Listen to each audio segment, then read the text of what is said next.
এই ড্রাগন ফলের গাছ একটি অসাধারণ ফল গাছ। দেখতে পাচ্ছ তোমরা, এই যে আমার গাছে কি সুন্দর পাকা ড্রাগন ফল ধরে আছে, তেমনই কিন্তু তার পাশাপাশি আবার এই যে কিছু কাঁচা ফল, মানে আর কিছুদিনের মধ্যে ম্যাচিউরড হয়ে যাবে তেমনও কিন্তু ফল আছে।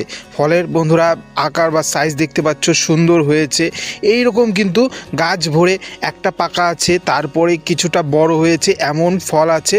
আবার কিন্তু নতুন ফুলও এসে গেছে, এরকমও আমার অনেক ডালা আছে যেগুলিতে ভরে নতুন ফুল চলে এসেছে। তার পাশাপাশি একটি ফল হয়েছে, এই রকম আগেও একটি হয়েছিল।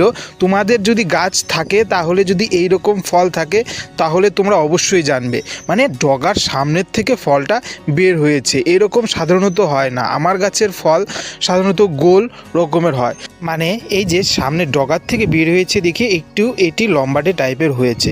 তো বন্ধুরা এই গাছের, মানে এই ড্রাগন গাছের সবসময় ফল হতেই থাকে। তাই বন্ধুরা এইরকম কয়েকটি গাছ থাকলে কিন্তু সবসময় ফল পাওয়াই যায়।